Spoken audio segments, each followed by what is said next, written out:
Assalamualaikum warahmatullahi wabarakatuh. Waalaikumsalam warahmatullahi wabarakatuh. Shalom. Om Swastiastu, Namo Buddhaya, salam kebajikan. Yang kami hormati Kepala Bakes Bampol Provinsi DKI. Dalam hal ini mungkin diwakili oleh Subbankes Bampol Jakarta Selatan, Pak Irfan. Lalu juga saya Bapak Lationo dan Ibu Nur dari Kemenko PMK, serta Bang Moderator dan juga panitia dari Subbankes Bampol, Bu Warni ya, dan Bapak Kepala Sekolah. Terima kasih Pak atas kesempatannya. Sebenarnya yang sudah didapatkan oleh peserta Jakarta Selatan ini harusnya sudah hatam, karena kalau dua narasumber ini tampil ya sudah. Jadi saya di sini hanya sedikit membungkus dan memberikan motivasi, terutama untuk generasi muda di Jakarta Selatan. Ya, Mas Irak bisa dipaparkan dari mulai awal ya mengenai konsep kerukunan. Jadi kita bungkus konsep kerukunan ini. Bisa tolong ke atas Mas Irak? Ya. Nah, jadi bagaimana kita bersyukur tinggal di Indonesia yang heterogen, namun kita diberikan kerukunan yang luar biasa, anugerah kerukunan dan persatuan tentunya. Nah, Bapak Ibu dan adik-adik yang kami hormati, pada kesempatan ini ya kami ingin menyampaikan materi ya dengan topik mewujudkan kerukunan umat beragama di tengah masyarakat yang majemuk. Kebetulan saat ini saya diminta oleh Bakes Bampol Provinsi DKI ini menjadi anggota Pusat Pendidikan Wawasan Kebangsaan Provinsi DKI Jakarta, dan sejak zaman guru saya Pak Lationo di Kesbang sampai saat ini Pak, saya diamanahi sebagai Ketua Bidang Pemuda dan Pendidikan FKPT, Forum Koordinasi Pencegahan Terorisme di Provinsi DKI Jakarta. Kita udah sering kegiatan Pak ya. Lalu sehari-hari saya juga kebetulan mengajar di Lemhanas untuk pemantapan nilai-nilai kebangsaan, dan pada siang ini bagaimana mewujudkan kerukunan umat beragama di tengah masyarakat yang majemuk.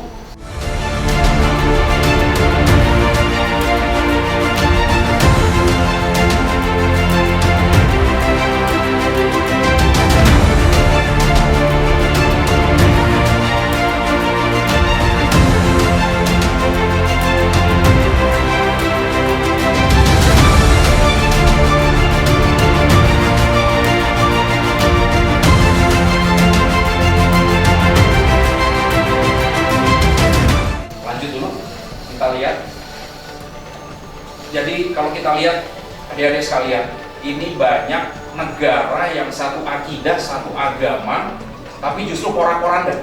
Kita lihat di Timur Tengah, ya. Hari ini Arab Saudi dalam status siaga darurat perang, walaupun tidak semua wilayah Arab Saudi, ya. Tapi Arab Saudi sedang menggempur Yaman karena memerangi pemberontak Syiah Houthi. Sama Islamnya, cuman beda mazhab, ya kan? Di Irak juga sama, ya. Itu karena perpecahan, sama-sama Islam tapi mazhabnya berbeda. Jadi kalau di Irak, di Baghdad itu sudah biasa, ya. Nanti kalau Jumatan mereka bareng tuh, mazhab A bareng, mazhab B bareng. Selesai Jumatan, mazhab A nanti ke timur, mazhab B ke utara, mereka saling serang roket. Itu udah biasa, ya. Jadi kita lihat itu Islam di Timur Tengah. Jadi mudah diprovokasi, mudah digoreng, ya, karena padahal mereka akidahnya sama kan.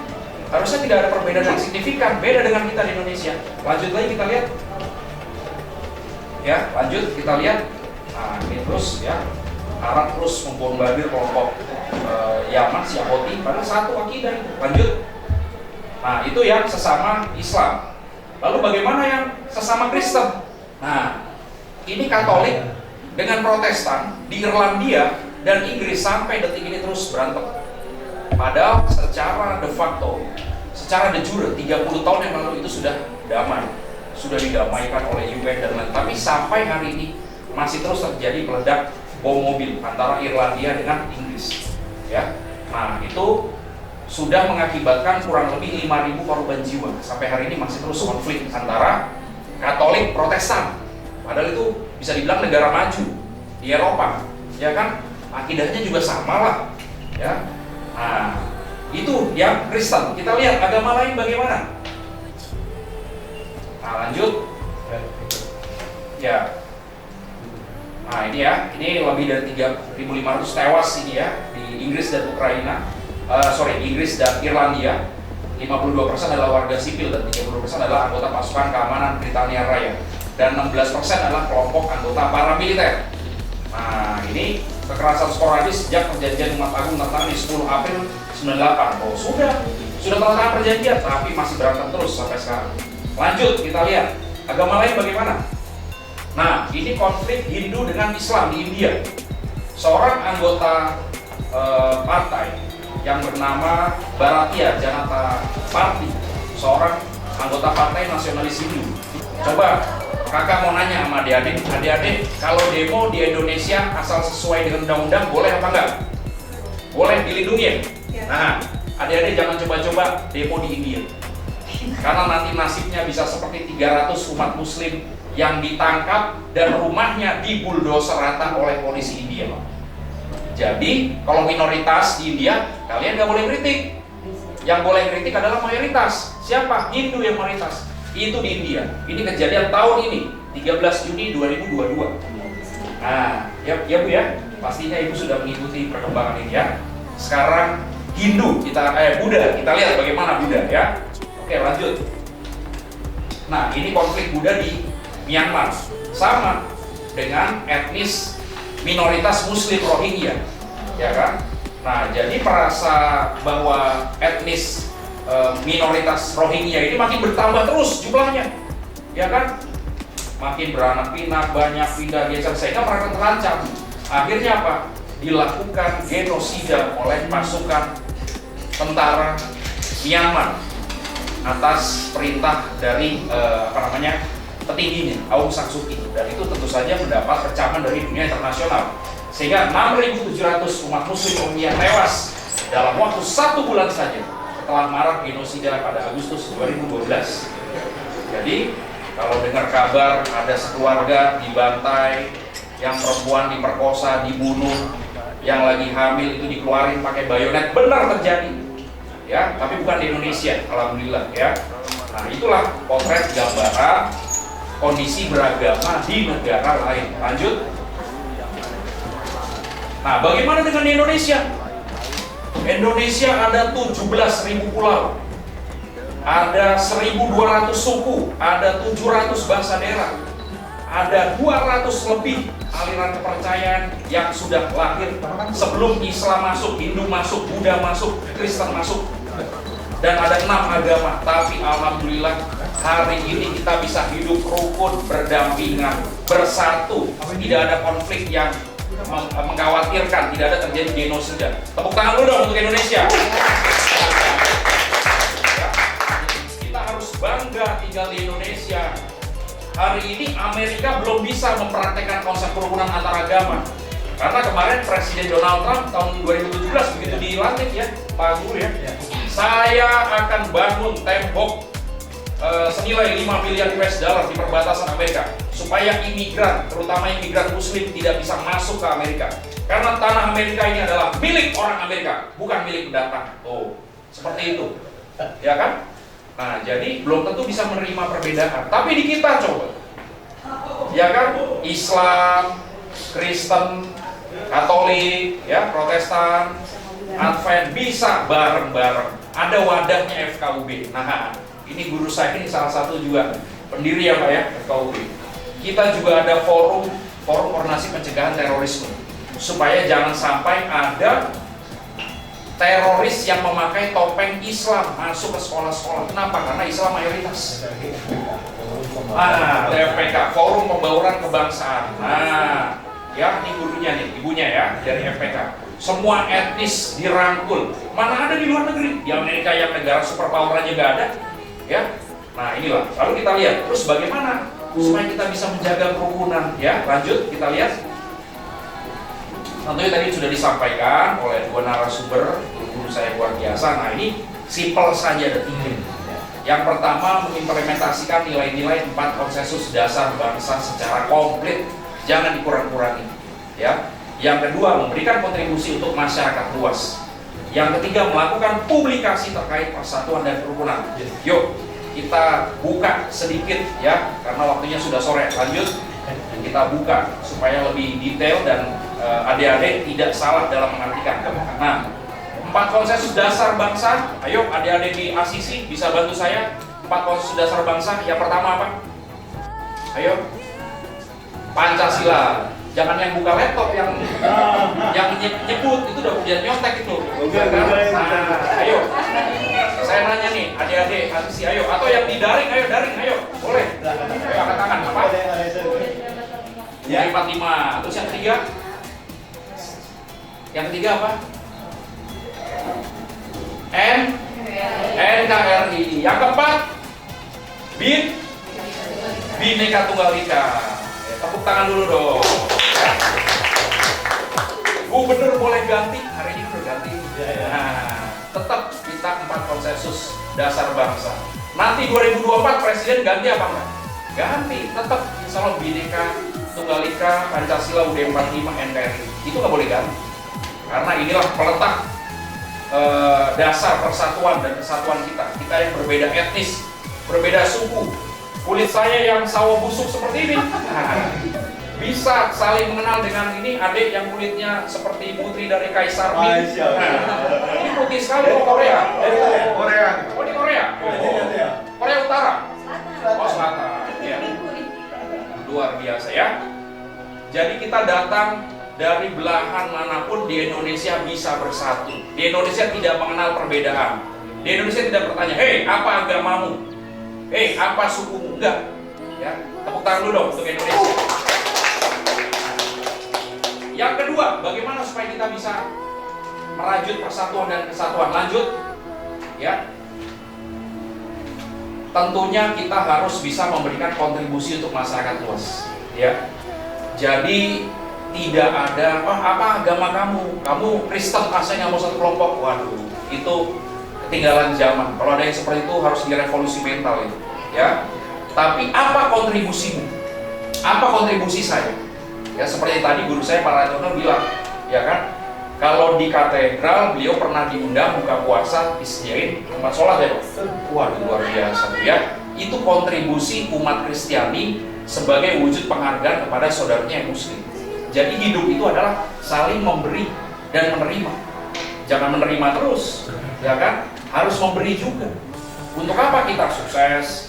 Ya, kita punya kelebihan, kita anaknya orang kaya raya, tapi kita nggak peka kalau tetangga kita 2 hari belum makan. Tapi kita nggak peka kalau ada anak yatim yang terlantar. Itu percuma kekayaan kita, nggak akan ada manfaatnya. Jadi hidup itu harus saling memberi.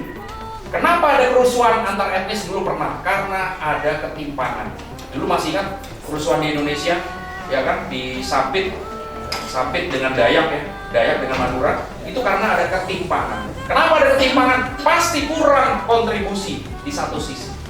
Ya, di satu sisi ingin maju tapi kurang berbagi. Nah, kalau memberikan kontribusi untuk masyarakat luas, insya Allah tidak akan pernah. Nah, ini saya ambil contoh.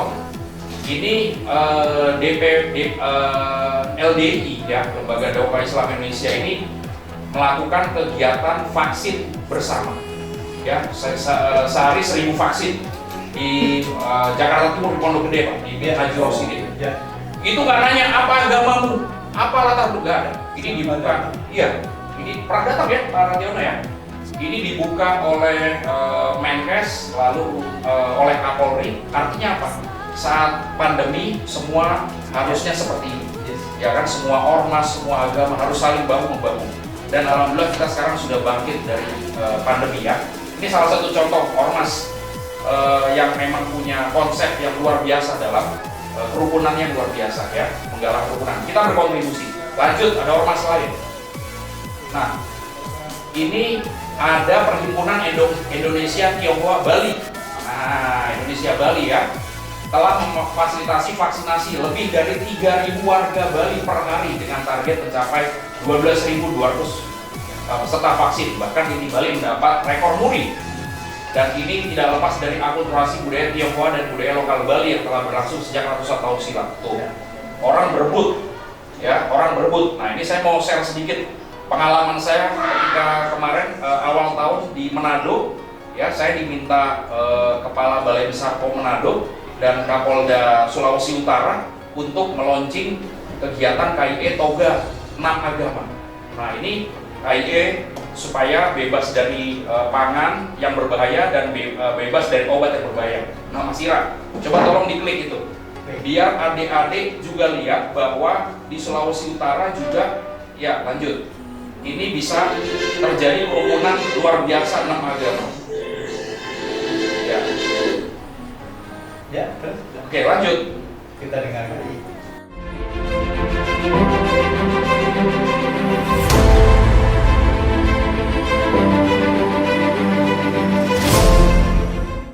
Latar belakang kegiatan ini adalah Balai Besar POM di Manado selaku UPT Badan POM di daerah dengan wilayah kerja di Provinsi Sulawesi Utara mempunyai tugas melaksanakan kebijakan teknis operasional di bidang pengawasan obat dan makanan sesuai dengan ketentuan peraturan perundang-undangan.